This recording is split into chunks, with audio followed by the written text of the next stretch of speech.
seems to be the one that's trending a little bit away from the meta, and maybe you're getting a little bit more Seer, a little bit more Watson than that. But either way, obviously we need to talk about game number 2, because that's where we are going to be heading. And again, back obviously onto Storm Point to sort of see how things do play out for another time. Are we going to see another repeat performance like that one from Valiant? I think it's very, very hard to replicate a 17-kill win. Sure, they might be able to go back-to-back and get a win. But 17 kills? I don't know if they're going to be able to do that twice in a row. Yeah, I don't know if anyone, like, sets out to do that. Unless it's, like, game 5 and you're like, okay, we need 29 points to win, guys. Yeah. You know, I don't think anyone's being like, all right, we are absolutely killing these 6 teams as we come in. And look, here's a nice little view of the teams dropping in. Valiant, of course, as you can see, are going to be going into Command Center. They are actually contested. I'm just trying to make sure that this is, like, are they on the same level? Because obviously there's multiple levels on the map here. And yes, it was. So there were 2 members from GQ. And Strafing Flame has had to gravity cannon himself all the way over towards, like, MDY just to get away from this. And look, he's survived for the moment, so hopefully he doesn't get spotted out. But this is not an amazing start for the looting paths of Valiant, who obviously, you know, are going to have to figure a few things out about how this, very least, the circle's pulling in their direction, Elfish, and so they won't, you know, have to worry too much about the rotate. Is going to give them a little bit of extra time to play with, which is nice, but Strafing Flame, he's going to have to be a little bit careful, because I am just watching on the mini-map, and if he continues going where he is, which, I mean, he will, because he wants to get back into Command Center. You can see him working his way through that tunnel. He's going to turn left. He's going to run into No Name, who, you know, hasn't got a huge amount of loot, let's be real, but certainly has a damn sight more than Strafing Flame, who's literally running around with just a Mozambique and white armor. Now, he might just find that timing nicely, because I'm keeping an eye on No Name, who is currently going down the zipline away from Strafing Flame. So, just as Strafing Flame rocks up on this building, which, by the way, has already been looted by someone, No Name has just exited, which is fortunate. So it's a little bit unfortunate. There is a little bit fortunate. It's kind of working against him and for him. Well, but at the very least, he hasn't run into someone that's just going to book him in the face as soon as he walks. Well, unlike No Name, who's about to run into Moist, and I can tell you he is about half a map away from Augustream, his teammate here. He's heard them, I think. Yeah, have Moist... Oh, no, I think they might have actually given him a little bit too much respect there. Moist were like, oh, there's a team in this building. Oh, let's worry about it. They didn't realize that it was just the one player, as Augustream takes the long way around to try and give his teammate some backup. I don't know that this is going to be a fight that they want to be getting into, though. Like, I mean, regardless of whether it's Moist or anyone else, you're fighting essentially a 2v3 here. Also, you have Valiant quite close by, although I actually can see them skyward diving their way up to the wall. So maybe that's not a factor anymore, but let's be aware of Hermagerd, who are working their way up in this direction as well. We'll jump back down to the southern side of the map, where we do have a couple of teams going head-to-head. One of them, Dugu Play, and the other one is MDY, who is a duo. They're sitting inside... and Dugu Play, well, are they going to camp them on the way out? Maybe? Yeah, it looks like they're just going to set themselves up on the high ground and wait for the exit. Yeah, sometimes, you know, like, because you can take the cannon out, right? So I think it does generally make sense. No, it's very hard to get the shots in there. I think it's generally better, especially if you got, like, you know, some charge rifles, something like that, to take the shots from north. But I'm not sure they're even gonna wait for them, because the zone's coming in, on the way, and it looks like they are very much just booking it all the way north. And then okay, switching over to the wall here to have a look at Hermagerd, which is look, it really is one of the best names, and I really get to hope they do well, so we get to say it a lot this season. Send him overseas. You wouldn't expect anything less of Savior, frankly. Yeah, indeed. Well, a few shots coming out here from RWD, who we didn't get to see much of in Game 1, but they've done a pretty big number onto Stinky B initially, and it looks to have gone quite well for them. Quite happy with that start. Still in the back pocket for Shadi. Bit of extra loot there as well. Just need to be aware of whether or not there's any other teams hanging around. Yeah, and it does look like there is is Dugu Play. Just keeping an eye on them. I'm loving the father-son kind of vibe here with Don and Don's son. On Sun. Do you think they're actually related, Elfish? I'm gonna go ahead and guess no. Ah, you mean we don't have the first like father-son esports team up in Apex here? Well, I have no idea. I was hoping you were actually going to say yes after I said that, but I think that you'd have to have a pretty special set of circumstances for a father and a son to both be good enough in a game like Apex Legends to be able to play. It'll happen one of these days. Yeah, but I don't know that we're at that point yet where like, you know, the children of the generation that are esports players are actually old enough to be really playing. Just wait. Just wait. I'm sure there's a couple of veterans out there. Oh yeah, man, for sure. Yeah, because I'm definitely that good even in my prime. Alright, give it a crack. Never know. We'll see. Maybe you just get carried by the kids. I'm trying to think who's the oldest like the oldest player who was at like the championship. I think it might I know Alliance. I think with the highest average age. So who knows? Maybe there's actually Roy had his child at Rally. Oh really? Yeah. Wow. Came with the baby. So look, maybe in give it 5-10 years and we'll have a prodigy. Wait, is it a baby currently? It is. Yes. So you're going to give the baby 5 years to become a pro player? Well, I mean, if it's the child of Roy, I'm actually not sure if it's a son or a daughter. But like either way, if it's Roy's child, I have like full faith. Full faith. The genetic diff. It's got A, the genetic diff, and B, it has it'll get tips from the best essentially. All right. Well, let's focus in what's happening here on the screen because Golden Sage. Actually, up inside of that next zone, it did just shift very, very, very hard toward the north. So we're talking the wall, we're talking high point, we're talking command center. Those are probably the 3 points of interest that make up the Bermuda Triangle of this zone. And that was a really nice overhead view from the crypto drone as to what's going on here. A lot of teams are already up there. Here's the minimap to give you a bit of a look. A lot of the area inside of the wall has been occupied. Also, that northern edge of the zone where that sort of cliff is. We know a lot of teams can kind of occupy that area as well. So we just saw, I mean, we're having a good look at the map here, which is obviously important, and, seeing the teams up at the north in that good spot. It's just funny to note that the team behind there, the Skyward Dive was like just high enough for them to make it on top of that wall. Well, awkward. Big rotation still yet to come through for a couple of teams working their way through Stormcatcher at the moment. It's RWD and Dugu Play, who did run into one another a little bit earlier out by Antenna, and it seems as though their rotation is sort of matching each other. I think RWD here have just sort of pulled up at a red light and decided, you know what, we'll let Dugu Play rotate forward in front of us, but I think Dugu Play have a bit of a different idea. It looks like they're ready to kind of camp RWD on the way in. I feel like RWD just wants to let Dugu Play rotate out so that they can also rotate, but Dugu Play, they're not interested in doing that. They want to take this fight. Seems to get a little bloodthirsty. Maybe they're, after last game, surely some of these teams are like, man, I don't have to wait that long to fight again. They want to get something started early, get some action happening. There's certainly a little bit more action happening in this second game than what we did get to see in the first. I think the map is a little bit more open. There's maybe not as many buildings that teams can occupy outside of, obviously, the teams inside of the wall, but, that's going to occupy 4 or 5 teams. Everyone else pretty much is going to have to be playing the edge. You can see that's what Dewa is doing. Boogie Borders as well, just above them on the hill. You can just see Fussy up there with the gold armor on. They're inside of an orange Boogie Borders, so they're actually quite happy with the position that they've got, but they would really need about as hard of a north shift as you could get to be able to play this position again in the next zone. And they also don't have the info. There isn't really that much that they can do in terms of gathering that info for the next zone either.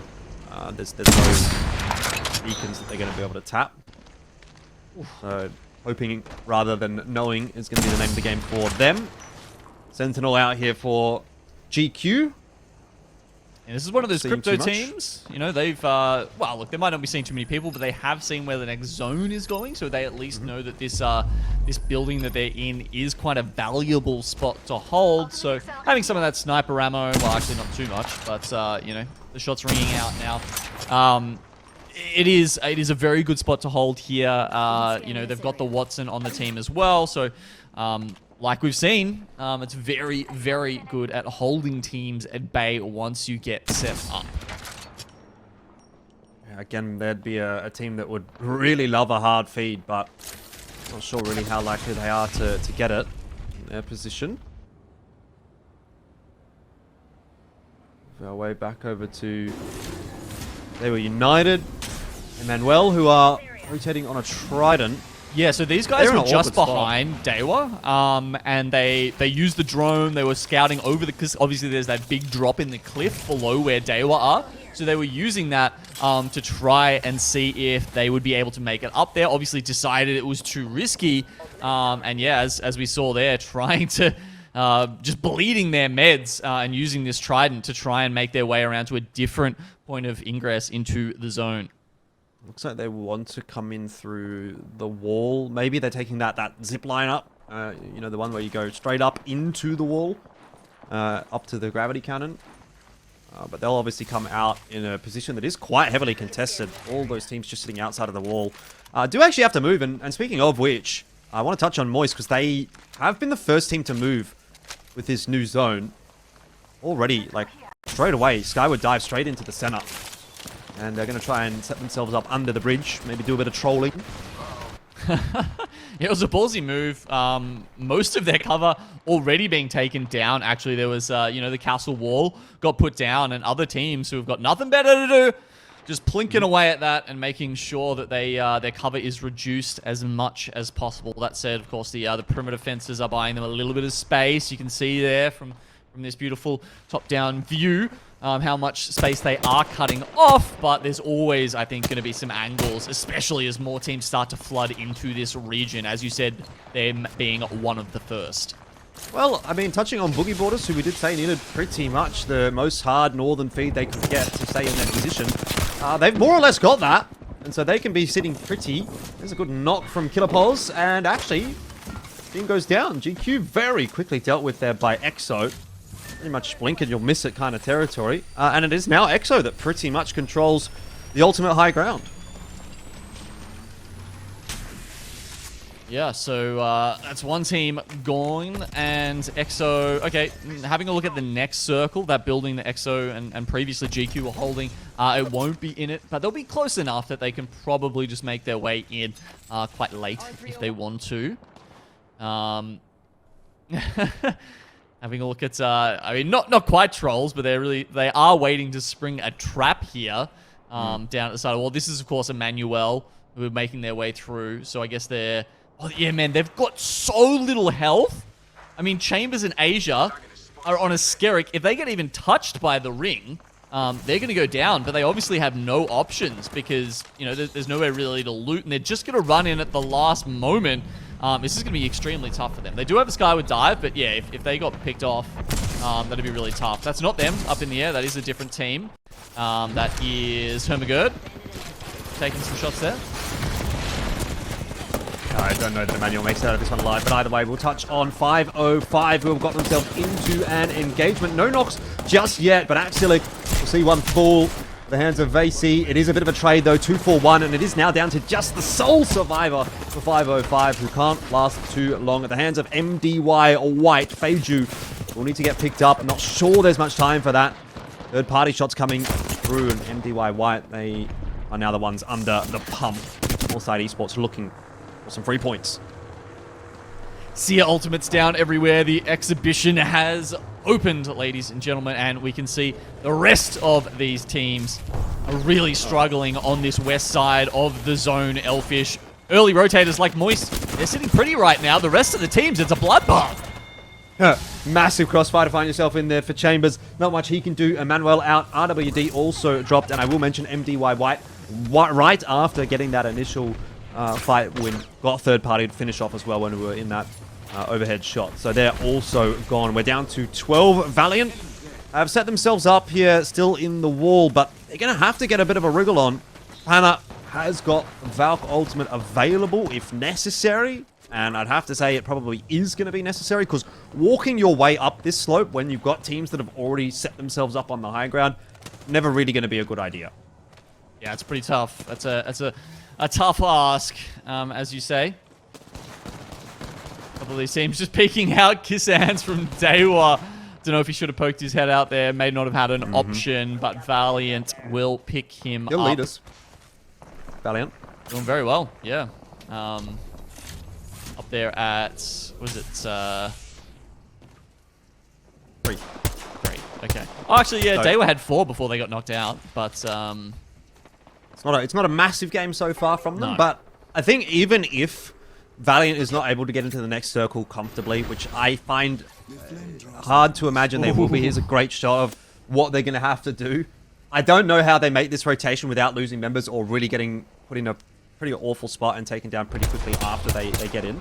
But either way, at least they're keeping that scoreboard ticking over with the kill points and obviously putting on a really, really good game 1. They're still probably going to be toward the top of the lobby, if not the top of the lobby after game number 2. Such was the lead that they've already built. But they're going to get a bit of a crack by the looks of things, doing it on foot so far. We'll jump back over to Dugu Play, who are, again, still in a bit of an engagement. They seem to continually find fights, and this time it's against MDY. This will be a 2-on-3. They did lose the initial member. It doesn't matter. They do win the fight, but oh, mate. losing 2 players for it, probably not worth it. It's going to be just Tony left to carry the torch because the zone's moving in. He's got to go. Yeah, I really saw that coming as soon as that fight started. The zone was way too close. Those teams made the decision definitely too late. Okay. Has this castle wall come out too late is the next question, I guess, as we do see Valiant pushing into Moist. They've taken 1 loss here, but coming down from the high ground, trying to finish off the last couple. Oh. And Moist, again, making top 10, but not any further.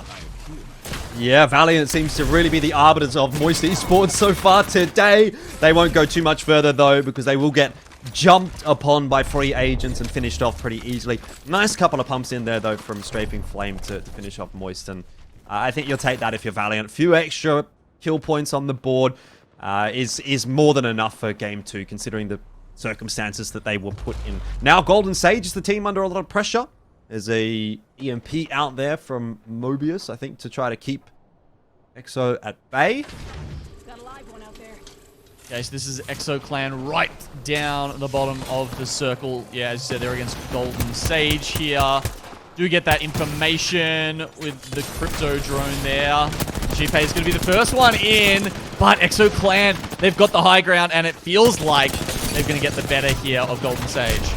Yeah, really good util usage from EXO in this one. We'll touch on that in just a sec. Oh! The fight is over! Golden Sage somehow pull it off. I was going to say there was an Arc Star that was tossed in by EXO that kind of split Golden Sage in 2. I was watching it from Golden Sage's POV. Both Azu and Mobius stuck at the bottom of that engagement while Jipe continued to push forward, and that's why you said Jipe in first, gets taken down. It looks good there for EXO, but Azu and Mobius clutching up, and even despite some good util usage from EXO, can't hold on to it. And now Golden Sage is in a phenomenal position. They've got a very quiet side of the zone, set themselves up, do some armor swapping, you use some ult excels even. They've got some in the back pocket there.